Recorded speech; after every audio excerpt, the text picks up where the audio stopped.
Voice of Africa, Kigali FM.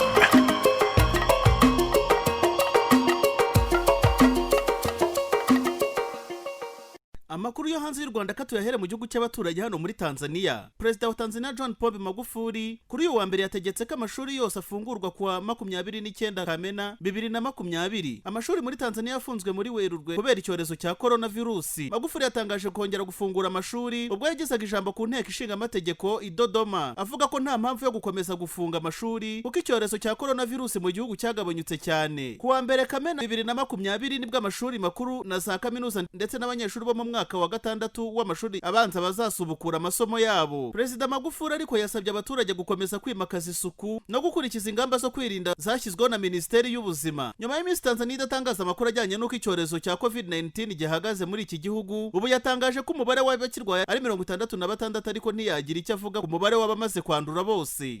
Hii ni Voice of Africa.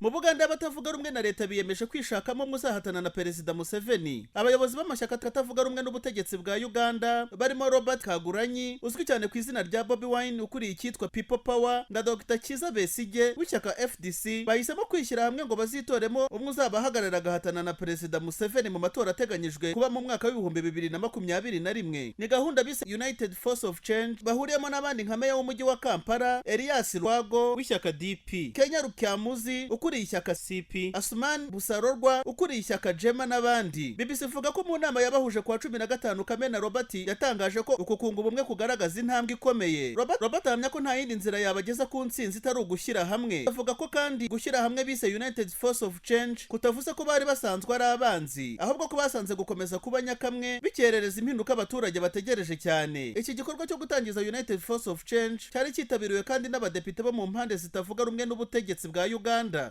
Hii ni Voice of Africa.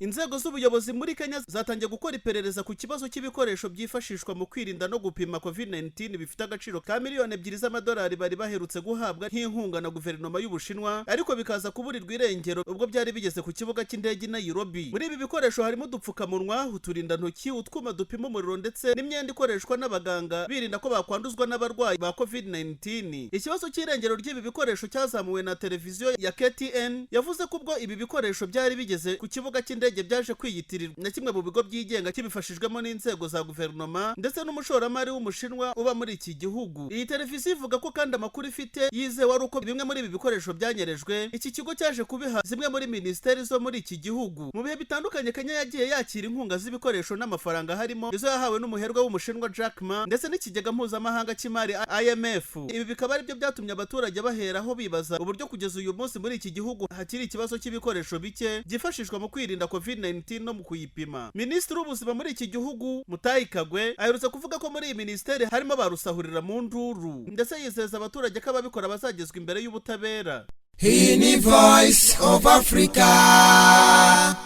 Muri Sudani ho umushinjacyaha yavuze ko Omar al-Bashir uheruka gukurwa ku mwanya wa perezida w'icyo gihugu ashobora kutohererezwa urukiko mpuzamahanga mpanabyaha ICC rumaze igihe kinini rumushakisha. Bashir yahiritswe ku butegetsi muri Mata umwaka ushize nyuma y'imyigaragambyo ikomeye y'abaturage batashakaga ubutegetsi bwe. Aregwa ibyaha birimo jenoside, ibyaha by'intambara n'ibyaha byibasiye inyoko muntu byabereye mu ntara ya Darfur mu myaka ya 2003 na 2004. Umushinjacyaha Ragelsil al-Habel kuri uyu wa mbere yavuze ko abene gihugu babo bashakishwa na ICC ku byaha by'intambara nka Bashir bashobora kutazoherezwa mu Buholandi aho urukiko rukorera nk'uko AFP yabitangaje. Uyu mushinjacyaha utigeze uvuga izina Bashir yavuze ko hari imbogamizi z'amategeko zibangamiye ubusugire bw'igihugu zigongana n'ubushake bwo kohereza muri ICC abakekwaho ibyaha. Habel nta byinshi yatangaje ariko yavuze ko mu gihe kiri imbere Sudan izakorana na ICC. N'amagambo yatangajwe nyuma y'uko uwahoze ayoboye umutwe w'abarwanyi w'Abajanjaweed al-Kushaib aheruka kwishyikiriza uru rukiko nyuma y'imyaka 13 yihishahisha. Kuwa mbere uwo mugabo yamenyeshejwe ibyo aregwa ariko afungiwe ahantu hatari muri kasho za ICC kubera icyorezo cya coronavirus. Hii ni Voice of Africa. Amakuru yo hanze y'u Rwanda kuri Voice of Africa muyategurirwa kandi mukagezwaho nanjye w'Imana Saleh. Mukomeze kugira ibihe byiza. Voice of Africa, Kigali FM.